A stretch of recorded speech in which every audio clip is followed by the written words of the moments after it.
We do this? What? All right. John, I'm ready when you are. Ready when you are. Okay. Good morning. Great to see everyone. Just looking around, see our crowd is here.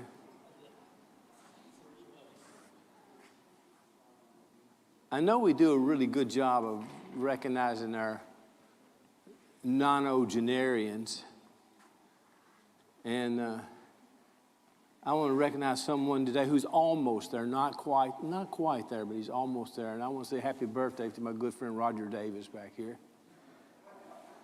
And if he tells you that he's just a few weeks older than me, do not believe him.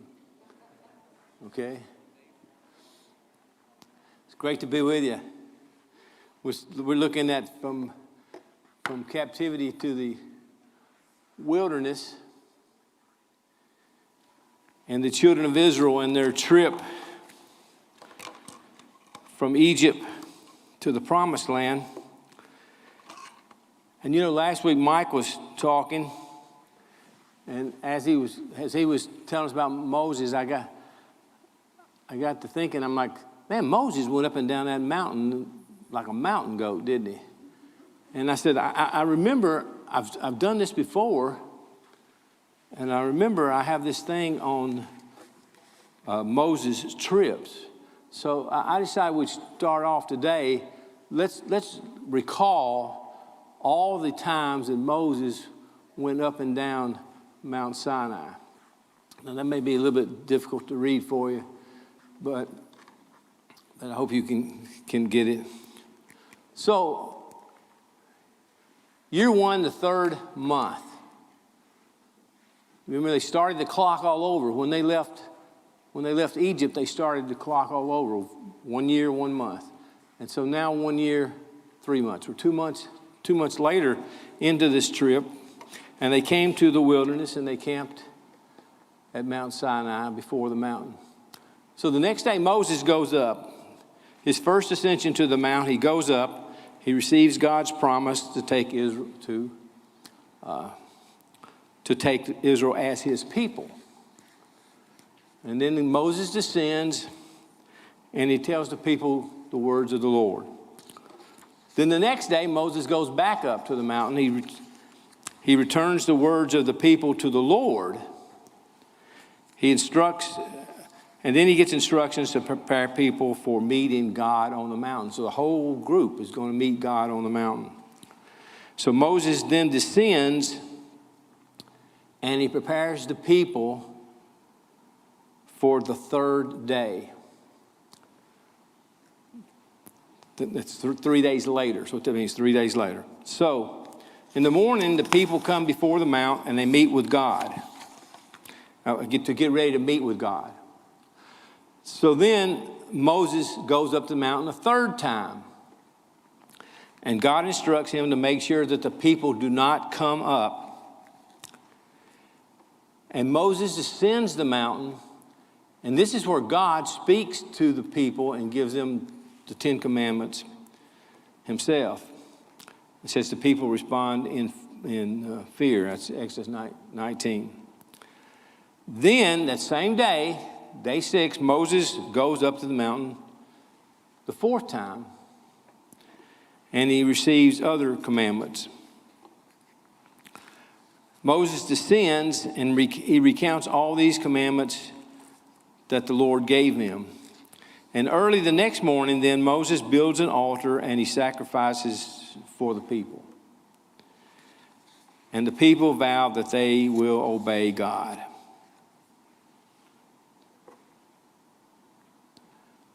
Then the next day, Moses ascends the mountain again with Aaron and with others. And the nobles see God. And then Moses goes higher to be with God alone. So for 6 days, the cloud covers the mount. See, we're in day 12 now. For 6 days, the cloud covers the mount. And on the seventh day, God calls to Moses out of the cloud, and Moses goes into the midst of the cloud. And Moses is on the mountain now for 40 days and nights, and he receives instructions for the tabernacle. And this is where we're going to go today for the tabernacle. But I just want to see that Moses is on the mountain 40 days, 40 nights, and he receives instructions for the tabernacle. After the 40 days, he starts down the mountain and he sees that the people have created this golden calf. And they're now worshiping the golden calf. And Moses breaks the tablets. So the next day, now we're in the 4th month, the 24th day, the next day Moses goes back to the mountain to ask God to forgive the people. He returns the Lord's words to the people. They move the tent, the tabernacle, outside the camp, and Moses pleads with God to let him see his glory. The next day, Moses goes up the mountain for the 7th time with new tablets. And he's on the mountain again for another 40 days and 40 nights. Then he comes down from the mountain. We're in the 6th month, 5th day. He comes down from the mountain after the 40 days over. And he gives the people the instructions on how to build the tabernacle. And then on the second year, notice the second year, we've jumped 6 months now, 12 months in their calendar like ours. We've jumped to the second year, and the tabernacle is completed. Aaron and his sons are consecrated for 7 days. On the 8th day, sin and burnt offerings for Aaron and the people. And then there's an incident with strange fire we see in Leviticus. And then, 12 days later, the second year, 2nd month, 20th day, the people finally leave Mount Sinai. So there you see the chronology from the 3rd month. What was it? From the 3rd month, 1st day of the 3rd month, a year later, 2nd day, the 20th day of the 2nd month. Almost a year, just like in a few days being a year that they spent there at the base of Mount Sinai. And then we see that Moses, in a couple of months, Moses went up and down Mount Sinai 7 times. To receive instructions from God and to go back and relate them to the people and then go back. And then, of course, all that golden calf and all that. And God had to go back and plead Moses had to go back and plead with God. Very, very interesting. All that's in the book of Exodus. And so as you read Exodus and you start seeing, man, Moses goes up, he comes down, he goes up, he comes down, he goes up. And this kind of puts it together for you. 7 times he goes up and down the mountain until he finally gets all the instructions from God. And we start the rest of the book. Now, so today we're going to discuss the tabernacle. Now, this is a big deal. Now, a lot of us, it's very exciting. When you read the first Genesis 1, from Genesis 1 to Exodus 20, very exciting. A lot of stuff happening. Make a good movie. It has made good movies. Then when you reach Exodus 21, man, it bogs down. We're getting into the tabernacle. And a lot of us, we just skip that part. Man, it's too much detail. But this is a big deal. Exodus 25, God said, make this tabernacle and all its furnishings exactly like the pattern I will show you. He gave very, very very, very intense, detailed instructions on how to build this tabernacle. God spent 6 days creating the universe, and he spent 40 days telling Moses how to build a tabernacle.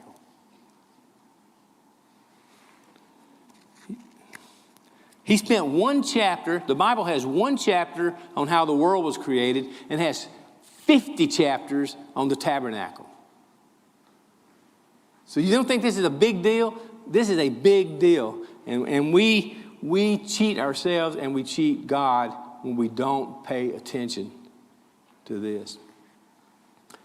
50 chapters. 13 chapters in Exodus, 18 in Leviticus, 13 in Numbers, 2 in Deuteronomy, and Hebrews, the New Testament, 4 chapters discussing the tabernacle and the workings of the tabernacle. Of course, the tabernacle gave way to the temple. The temple gave way to Jesus Christ, which is where all this is leading to. Now, they say a picture's worth 1,000 words. Well, in this in Exodus, 13 chapters in Exodus, I counted 9,347 words. I didn't count them. My computer counted them, okay? 9,003. So if a picture's worth 1,000 words, 9,000 words ought to be worth at least a few pictures or maybe a video. So I have found this video. Rather than me read these 9,347 words to you, and rather than you read them, but you should go back and read them later. I found this video, and I'll show you this video. There's a place in Israel called Timnah Park, and it's hard to see, I guess, but you see Israel, and right here at the very base of Israel, about 15 miles north of the Red Sea, is a place called Timnah Park, and it's a desert, it's very arid. It's just like it was 3,000 years ago when the Israelites went through that area. A lack of water and dry and nothing green. But in that park, this mission has created an exact replica of the tabernacle as described, as God has described it to Moses to build. They've created an exact replica of it. I've been to Israel, but I haven't been down to here. I wish I'd been down here and see this. So I'm going to show you this 8-minute video. There's no audio to it, so you got to stay awake. If you got popcorn, eat it. And watch this video. Pay really attention, because this is better than I can read to you. This is better than you could read yourself. It's going to explain the tabernacle to you. Back it up. All right, Brian, you may have to kick that off for me, Brian.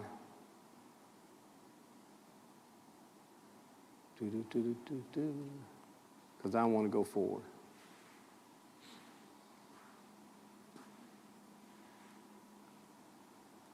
John? Yeah.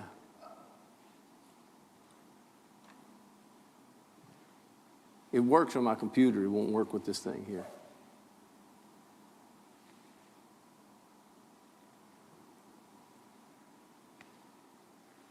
It's an 8-minute video once we start it. It may take 8 minutes to start. Brian, can you hear me?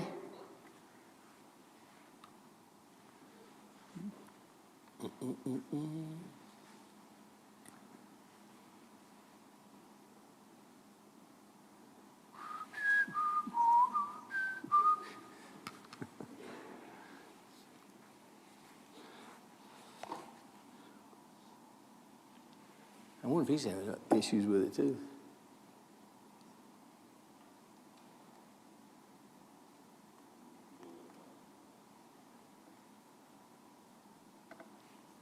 Todd, could you check, get Brian to run this thing for me? He needs to. Oh, Mike's going to check. Okay, good. Mike's going to check.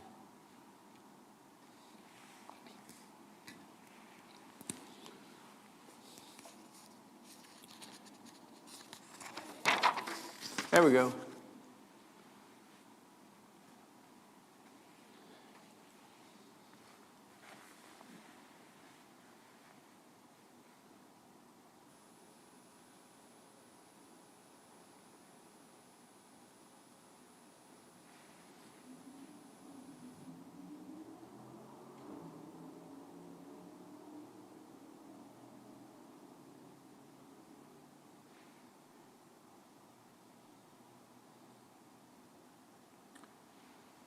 You can go back and read in Exodus and see how God gives details for even how to make the post and how to put the post into sockets.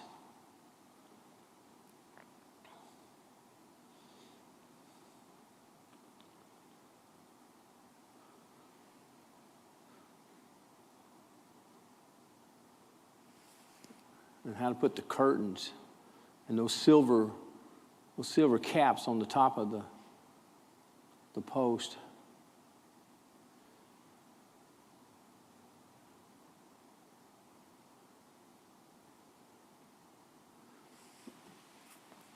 You can go to YouTube and find several videos on people who have pictures of the tabernacle, and they all look different. The way especially the curtains that cover the entrance. They all look different for some reason, but this group I think has it closed. I'm sorry? Well, you figure this was 1500 BC. That's pretty good. Look at this is the altar.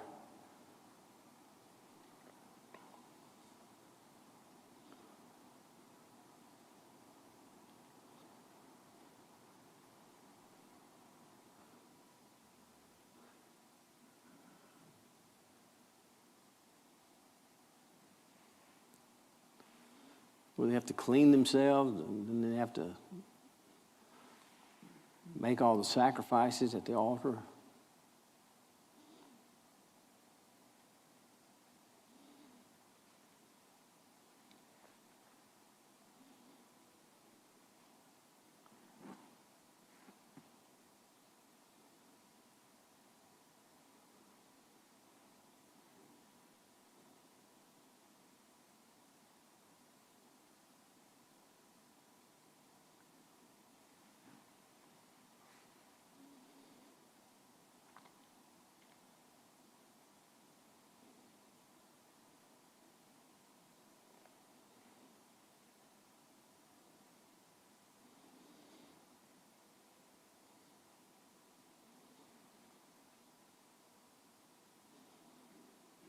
The different colored curtains with the cherubims embroidered on it.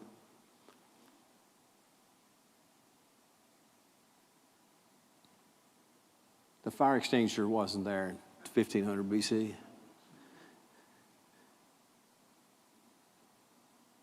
See the walls? It's very, very precise instruction for the walls.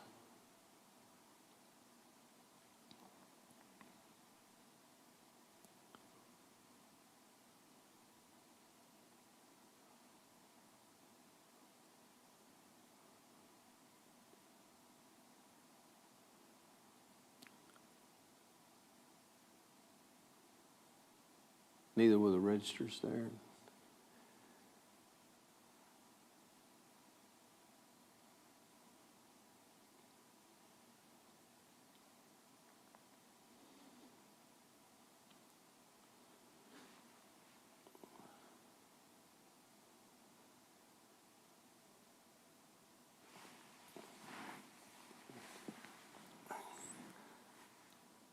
God gave certain people skills to build these things.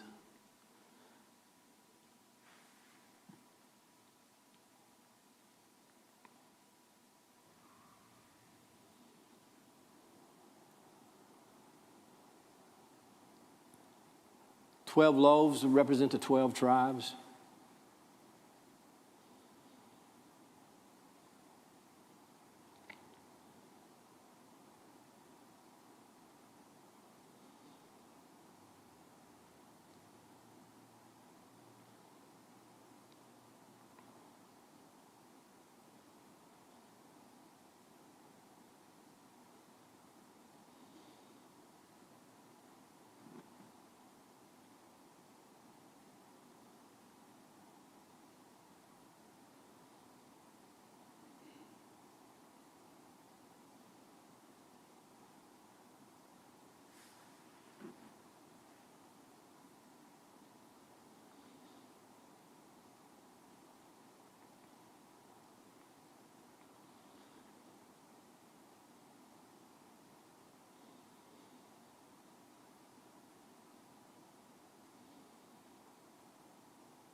guess that's why it took 15 or 13 chapters because God gave details, very explicit details on how to do all of this.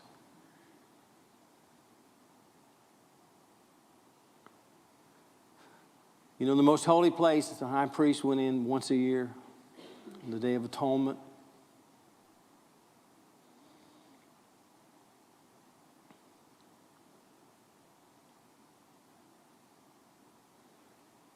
Ark of the Covenant, also called the Ark of the Testimony in some places in the Bible.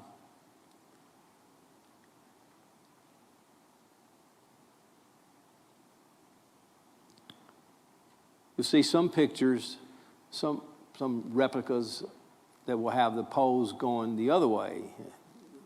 The poles used to carry the ark going the other way, so I don't know how they decided that.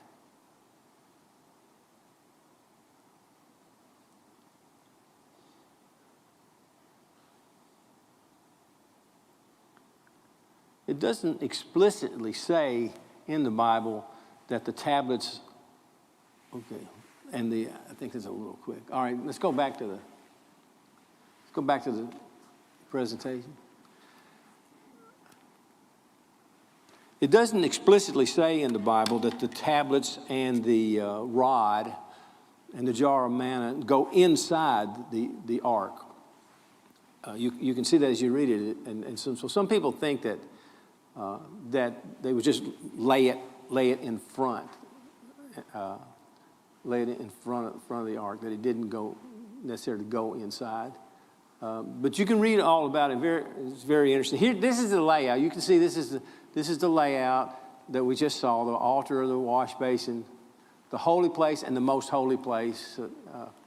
Here's another layout that kind of shows you.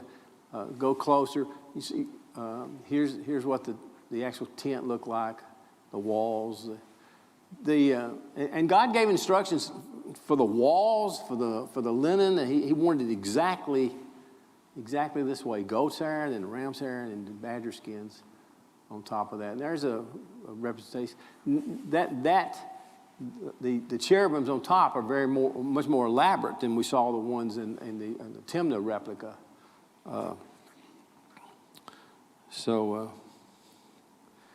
And then here's there's a replica of the ark with the poles going the other way, which I found was interesting. And there's the tablets and the rod, and that's the mercy seat between the cherubims, and that's where God would come. That's where the high priest, Aaron, and the high priest would offer the sacrifice right there between the cherubims, the mercy seat, and that's where the presence of God would come. And would just hover there on that mercy seat. So I find that very interesting. I hope you do. Okay, let's make some main points out of the lesson. The worship of God centers on His holiness. And that's what God was so explicit in that. The three rooms of the tabernacle, the courtyard, the holy place, the most holy place, they represent levels of holiness. And God was really trying to impress upon them the worship of God centers around His holiness. The worship of God is not for entertainment. It's not what the people want. It's not about the people. The worship of God is about the holiness of God. And that's what we need to remember when we come to worship. It's not about us. We don't come to worship about us. It's about God and His holiness. The worship of God is also about forgiveness. The very first high priest was Aaron. What did Aaron do just a few days before receiving the instructions? He built a golden calf at the people's instructions and insistence. He created the golden calf. And then God turns around and selects him as the first high priest, and his family is the family of priests. So it shows that God, the worship of God centers on forgiveness. Now, we stop and think, why did God use an imperfect person? All through the Bible, you read through the Bible, you say, why does God choose imperfect people to do his will? And there's one simple reason for it. Why? What is that? We're all imperfect. There are no perfect people. God could not pick perfect people to do his will because there are no perfect people. We are not perfect. We are imperfect people, and God chooses us just like he chose Aaron. He forgives us just like he forgave Aaron. And then the worship of God centers on his presence. And that's what God wanted to be. He wanted to be in the presence of his people. He told them he would be with them. He would dwell with them. He wanted to be in their presence. And that's the reason. They took that tabernacle everywhere they went, and God was with them everywhere they went. Exodus 40. And the cloud covered the tent of meeting, and the glory of the Lord filled the tabernacle. God came down into the tabernacle. And Moses was not able to enter the tent of meeting because the cloud settled on it, and the glory of the Lord filled the tabernacle. Throughout all their journeys, whenever the cloud was taken up over the tabernacle, the people of Israel would set out. But if the cloud was not taken up, then they did not set out till the day it was taken up. For the cloud of the Lord was on the tabernacle by day, and fire was in it by night, in the sight of all the house of Israel throughout all their journeys. This is kind of what it looked like. I know you can't read this probably, but this is what it looked like when they set up. They would travel, then they would set up. And then they would put the tabernacle in the very middle, and there next to it you see Moses had his tent, and then you see the Levites had their tent, and then the 12 tribes had all their people around them. And then there's the cloud. When the cloud would lift, the people would pack everything up. They'd travel. They'd come to some other place. They'd set it down. And they'd set it up just like this. But God was with them. God was with them. Now, let's look at quickly. I know we're running out of time, so let's go through this quickly. Here are some things that we learn from the tabernacle. Some lessons that we can learn from the tabernacle. So God focused on the details because he wanted to embed some essential concepts in their mind. The details reveal how sinful people must approach a holy God. The tabernacle was God's dwelling among mankind. This tabernacle and the sacrificial system details reveal that God is more concerned about having a relationship with us than his creation. And it reveals honor and respect we should have toward God.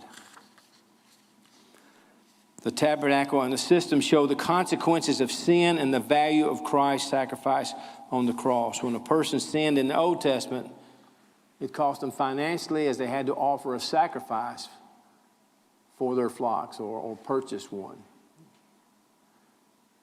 And the tabernacle was a pattern of heavenly things.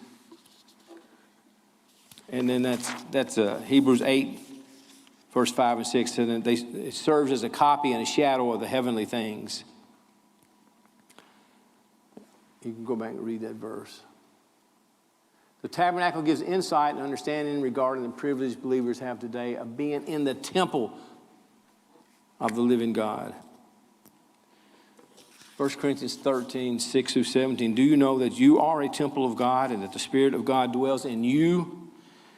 If any man destroys the temple of God, God will destroy him, for the temple of God is holy, and that is what you are. So we're kind of a replica of the tabernacle in and of ourselves. The concepts of the tabernacle provide understanding for believers today about how we are a living temple made with living stones. And that's 1 Peter 2:4. Coming to him And coming to him as a living stone which has been rejected by men, but is choice and precious in the sight of God, you also are living stones, are being held up as a spiritual house for a holy priesthood, to offer up spiritual sacrifices acceptable to God through Jesus Christ. Those who skim over or neglect to read the details will miss the foundational truths of who Christ is and what he did in redeeming us through the work on the cross. See, the New Testament is built upon the foundation of the Old Testament. And if our understanding of the Old Testament is weak, so will be our understanding of the New Testament. All this about the tabernacle and sacrifices all pointed toward the New Testament and toward Jesus Christ, and how Jesus Christ is the high priest, how he is the sacrifice, how he is among us. He is present among us, just as God was present with the people. So take some time and read this, because it's very interesting. And like I say, it is a big deal. God wouldn't have spent 50 chapters talking about it if it wasn't such a big deal. So it's something we need to concentrate on maybe a little bit more than we usually do, and understand what God is trying to say to the people of Israel and to us by constructing the tabernacle and the sacrificial system that went along with it. All right, very good. I apologize for the delay. Brian, thank you for straightening this all up for us, and we'll see you guys next week.